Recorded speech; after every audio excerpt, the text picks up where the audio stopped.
We're recording. Hi. Hi. Hey. Okay. So I guess just tell us who you are and give us a brief little bio about yourself and how you are intertwined within like the LGBTQ community or where you stand in it. Okay. Yeah. All right. My name is Courtney. I am a producer in the film industry. I also am a lesbian. Let's see. I've been out for a long time. Since I was 22. I'm 39 now, so I know I don't look it. But where I stand, I feel like I'm kind of just getting my regrounding in the San Francisco community because I'm from Austin, Texas originally, and I felt very grounded in the community there because I was a bartender and I knew a lot of people, and I'm a pretty social person. I'm a Leo. But I feel like, it's been a little bit more challenging to find my community here in San Francisco. So after almost 11 years, I'm, finding new people, meeting new people. Okay. I feel like you answered some of my questions, which is fantastic. What was your life like before you came out as a lesbian, and like how would you describe your relationship to like feeling visible, if that's kind of a term that resonates with you? Okay. I might ask you that question again, but my life, before I came out, I was 22 when I came out. I grew up in Texas, which is not necessarily an LGBTQ friendly state, and I hope that it's more so now, but it's definitely challenging to be there, especially being when I was younger. Come from a very Texas Christian Republican family, so coming out wasn't something that I think I ever knew I was even going to do. I didn't think I even knew that I was gay. I just thought all girls were attracted to other girls. Why? They are, right? What made you think that? Or like how, like what was your logic in thinking that? That's kind of interesting. Or like how old were you when you thought that? And like how, like... I think as growing up, I had other friends that were, I was a tomboy, and like I always we played Dukes of Hazzard, and we played like these TV shows you may not know, but I was always like the boy, I was a tomboy, and I liked boy stuff, and definitely got kind of like pegged into that role, and like I enjoyed being in that role, and didn't want to be the Daisy Duke or the girl role, and so. I don't know. I guess I just thought because my other friends we would kiss like very innocently. We were like 6 or 7 years old. We would just kiss, whatever. And I just thought because like they did it and I liked it, they liked it, and it was all just kind of like the way things were. However, I still thought I was supposed to date boys, and I did date boys, but I was never, I guess, completely like satisfied until I kissed a girl. Yeah. And then so like how was the process of like coming out afterwards? Like how did your life change and your external life change too? Yeah, I don't know if I would have really come out had I not dated kind of a politically active girl who, was really not okay with me being, I considered myself bi at the time. When I was 22, I'm like, I'm bi, and she was, I can't date somebody who's bi. She actually was really like mad about it. Although were you out as bi, or was that still hidden? I think it was still hidden from my own self. Okay, yeah. I mean, I think that she was the first girl that I like dated or became girlfriends with. Sometimes lesbians just become girlfriends. You don't really date.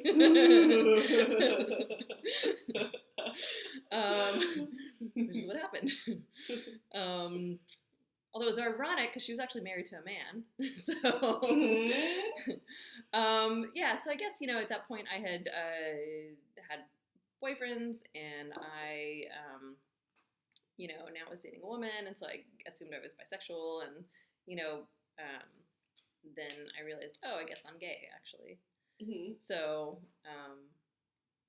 coming out was, I think, well, I know it was a challenge because my family weren't open to it, and they still are not open to it. Mm-hmm. And I told my mother first and told my father a year later, even though they're completely still married to each other. You know, and it didn't go well. And it's still not resolved at all. Mm-hmm. Also why I left Texas. Because it's good to be in San Francisco. Anyways, it was hard. Yeah. Yeah. Doesn't sound like fun. Drink a little wine. Yeah.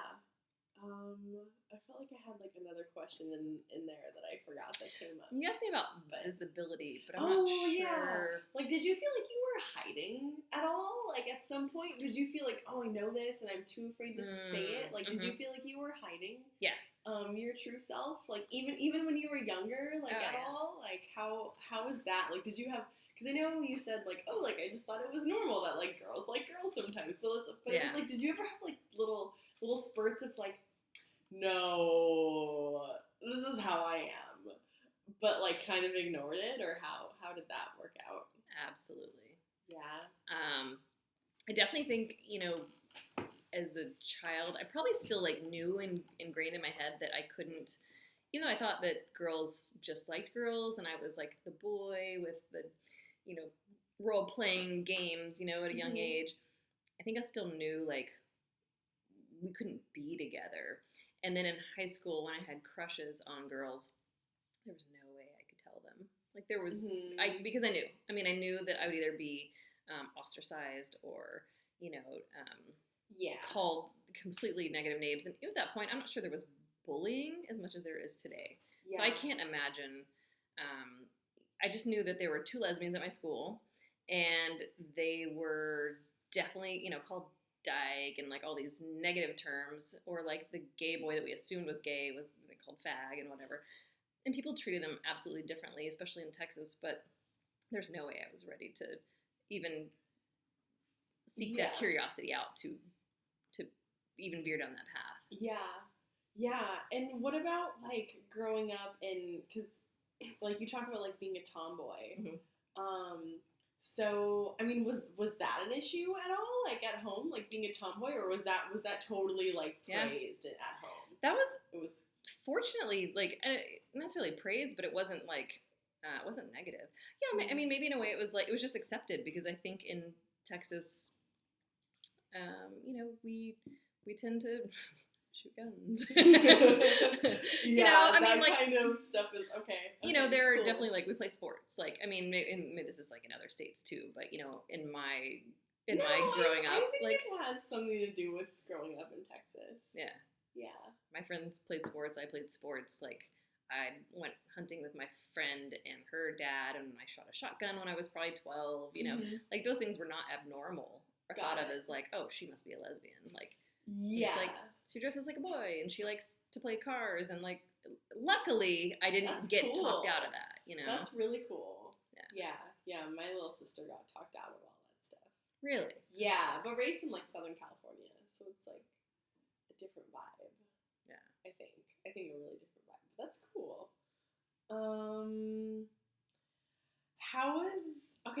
So you moved, when did you move here to San Francisco? I moved to San Francisco in 2004. Okay. So like 11 years ago. And how was that transition, and like what sparked that? Like what happened? I decided to move here because I was definitely ready to leave Texas. I lived in Austin at the time. I had always kind of dreamed of the California dream, like moving to the West Coast, I thought sunshine and water and like all these wonderful things. And as much as I had actually visited San Diego and Los Angeles and San Francisco, like I tend to want to be in warmer weather, but I think I didn't realize how cold it was here. 11 years ago it was probably pretty cold. Yeah. But I really like the vibe. I like the vibe of the creativity, the super gayness, like coming to the Castro and visiting, a friend and being like, like rainbow flags and like just that kind of like visibility and comfortability, and pride and acceptance was just enticing. Yeah. How do you think it's changed from when in the past 11 years? Because I don't know, like when I go to the Castro, and maybe because like I don't go to the Castro and I'm not as involved in the scene as you may be, like I see it as like all men. Yeah. I always wonder like where are the lesbians at? Like where are the girls at? And I don't see any of them. So I'm like wondering like have you seen anything change in the past 11 years in terms of like the LGBTQ community? And I guess in particular like the lesbian community or like the bi community or like the female queer community. Man, okay, so there's a lot I could say in there. Yeah. Definitely I would say the question that most lesbians always have is, where are the lesbians? That's anywhere you go. Uh-huh. Unless you're at Dinah Shore, and I hope you're not asking where are the lesbians, because that's an all-lesbian event. But the Castro, in that sense, hasn't changed. It's absolutely always been male-dominated, and it still is. I did actually live at 18 the Castro for a couple of years, and it was really, really fun. And there were a couple of lesbians that I knew that lived, like, next door to me.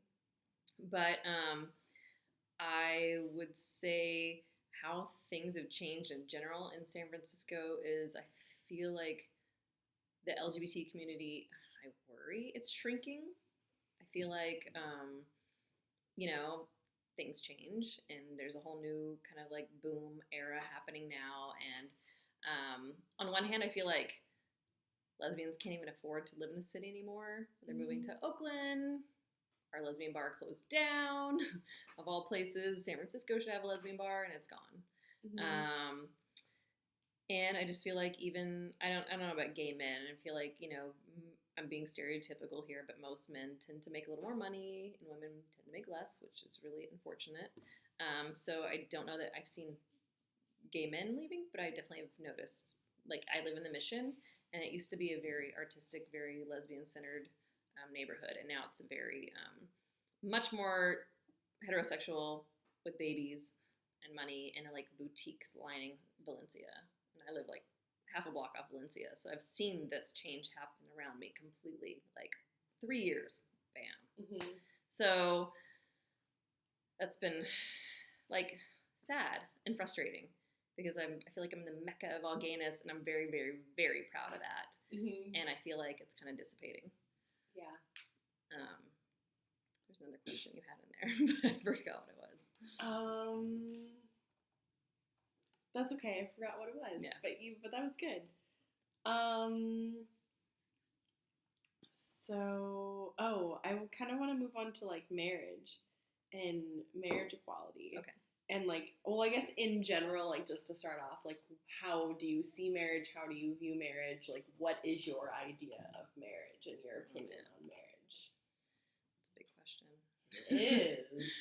On one hand, I think I can answer that really simply. Like my parents are still married after, well, my brother's 45, so probably almost 50 years. But I look up to their marriage in the way that they're in love, or I think they're in love, like they're together, they've been committed all these years, but like I think the passion that I desire in a long-term relationship, like I don't see that, and maybe that's just being with somebody for that long. So I always have kind of been like hesitant to think of being married because I don't want the like decline of that passion and sex and whatever, independence and all these things, and maybe I've kind of associated that with marriage. And I think that, in our society, people get divorced a lot. So it's like, well, why get married? Why not have a long-term partner that you're really in love with, and you can still be independent, you can still be, committed, and you can still have the life that you want with them. And then also, like, having just gotten out of an 8-year relationship, I feel like, God, what's the point sometimes? Can we just have like a short-term contract? Could we just have fun and enjoy each other? And, when we stop enjoying each other, like, awesome, we learned, we grew, time to move on and just accept that. Do you think that marriage has a different meaning within, like, different communities, like between like the heteronormative community and like the queer community, or I guess like the straight community and the gay community as well. I don't know, whatever term you want to use. Like, do you think marriage means different things to to I guess people who haven't had like the privilege of it for a really long time? That's a cool question, because I'm always really good at seeing both sides of things, but I feel like if you love somebody, no matter if you're gay or straight, like you might just want to be married to them. Mm-hmm. So I think you could ask a gay person, a straight person, what marriage means to them, and like maybe the first thing they'll say is like, I love this person so much, I want to be with them. Mm-hmm. And so to me, that's the same thing. Okay. You know? Yeah. I think people who have, had to fight to be married might have a different perspective. It could be positive, it could be negative. Mm-hmm. It could be frustration because we just got a marriage equality like a month and a half ago. Yeah. Which is incredible and amazing to see in our lifetime, and also scary. Yeah. I guess like another question that I just came up with, because I guess like throughout the past couple of weeks within the 2 courses that I've taken, I've had to read a lot about like homonormativity and how like assimilation is actually like some people think is detrimental to like the LGBTQ community, and how gay marriage is just like taking a whole bunch of people who are like privileged and putting them into like the heteronormative like box. And I don't know, to me, like, that doesn't make sense. To me, I look at that and I'm like, well, if you want to get married, like, you don't have to be white and privileged to want to be married. But I don't know, do you have an opinion on that? Because that goes, like, way over my head. And maybe, yeah. I think that goes over my head, too, because that's okay. I just thought I would ask because it's been like the topic of everything. I think it's kind of annoying. Well, it's not my political view to be so extreme and just say like, now because we can get married, we're going to be just like everybody else. I think, and that's negative. Like, I think it's more detrimental to everybody in the world, whatever our struggles are, to not be allowed the choice to get married or to not, or to whatever everybody's struggles are in general, to not be allowed to do something because of who you are or where you come from. That's cool. I know that was like not a question that was like really expected. But so like speaking of like gay marriage and marriage equality and like what just happened, like thinking about what happened way back in like 2008, when like all of a sudden in like June it was like, oh hey, like gay marriage is legalized in California and it's being televised on the news, and then all of a sudden like Prop 8 comes along and they decide to talk about like they're gonna teach our kids this stuff in school and blah blah blah, and then all of a sudden it's taken away. Like what was that like? To have something and then all of a sudden the government be like, goodbye, you can't have this anymore. I have such a clear memory of that election. Yeah, because me too. I was in the Castro, and being here 4 years from Texas, I was so proud to be in San Francisco and to have, Mayor Newsom like go against, like be rebellious and be like, let's have gay marriage and like marriage equality and like open that up. And I was so proud of that. And just like when this election came through, I was like in the middle of Castro Street watching on the big screen, and like Obama was elected, which was a high. Yeah. And then Prop 8 was passed, which was like the ultimate low. It was like even Texas hadn't necessarily voted in, marriage discrimination. I mean, I'm sure it's just like assumed, and I don't think it was like actually in the Constitution at that point. Mm-hmm. But just to come from Texas to California, where you think I'm in this most, the most liberal state in this entire country, and to have that just crushed, I was actually crying. It was terrifying, traumatizing. Yeah, that's hard. Yeah, that's rough. I was in high school, I remember how sad I was. Even as like a straight like high school girl, I Yeah. was like, what? Like the people who can vote did this to people? Yeah. Yeah. And like what changes do you think took place between 2008? Sorry, I've had a cough since I got off an airplane. Between Water. 2008, I know, water, right? In 2015, because it's not a long time period. 7 years. That's 7 years. So Yeah. it's 7 years to go from like, we're going to take this away from one really liberal state to giving it to all of them. So like, Yeah. what do you think happened within like the straight communities, the queer communities, the like all of the communities? Like, what do you just think happened to the world to make that happen? For me, the first thing that comes to the top of my head is going back to visibility. Mm-hmm. It's like Ellen came out, and then Portia de Rossi came out, and then like Mm-hmm. Rosie comes out. Look at these women leading the way. Oh, Like, yeah. it's like it's like suddenly it's not just like this scary like, oh God, they're gonna make our children whatever morph their minds and whatever. It's like, oh, I kind of liked Ellen's show. Well, she's still okay, but not everybody else. And then it's like, it's your cousin's next door neighbor who they play poker, and then it's like suddenly people are like coming out and like being human to people instead of just being these themselves. scary like Yeah. icons of what you think gayness is. To me, that's kind of like the number one thing. Yeah, that's interesting. Well, it's interesting that you like talk about like these really like famous and well-known people like coming out, and then like other people looking at them to be like, oh, Yeah. they're cool. And then, well, like that kind of goes into like a lot of the recent stuff on like transgender visibility. And I guess like I don't know, what is your response to like all of this new transgender visibility with like Caitlyn Jenner and Laverne Cox and I guess, and also like transgender like suicide rates and what you think will happen with that in the future? Because it's like that's kind of like the new thing that's coming up, where it was like gay and lesbians and bisexuals, and now it's like, oh, we've kind of forgotten about this group over here, and all of a sudden within like the past couple of years, with both of those individuals in particular like really like coming out into like the limelight in like pop culture as well. Yeah. Yeah. I think it's awesome that transgender men and women are coming out.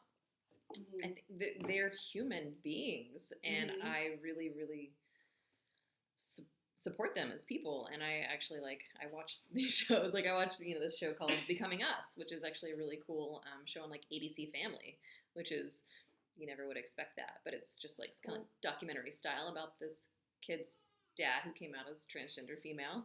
There's a cat here. Hi, cat. And I just think it's so wonderful to have in media, because I think that's what people turn to first. Like they will give more time to media than they will to a person standing on the street corner, Yeah. And then I hope that it's kind of the same trickle effect, that somebody in the media comes out and you get to humanize them. You get to see their struggles. You get to see their, success. And you get to like grow and like learn to like really love this person as a human, instead of just like this scary, transgender person. And then you start to recognize that, oh, your friend in yoga is transgender, and like they're a person, and you get to know them better as that man or woman, instead of this like unknown being. I hope that helps, their, the community also to feel supported and, have a voice and have somewhere to go for support, instead of feeling like they're alone. Do you think there was like someone like that? Well, I guess you talked about your girlfriend, but was there anybody else like that who like pushed you to like become visible within yourself? Like, was there someone like, oh, whoa, like this person does that, so like I can do that? Was there anything like that, like besides the girlfriend that you already mentioned? I just said your startup disk is full, but it's still recording, so hopefully it's still going. Okay. I don't think so. You don't think so? I mean, I've absolutely had support along the way to keep being who I am. Mm-hmm. But I mean, I think I came out and like they weren't accepting of it, and I've kept pushing that boundary, and they've still never accepted it. So there hasn't been anything. I've never had a problem coming out to friends or coworkers. Like that's just from the beginning. I'm just like, I don't care. I'm telling you, nobody has ever had a problem. Yeah. Cool. Yeah. Super cool. Yeah.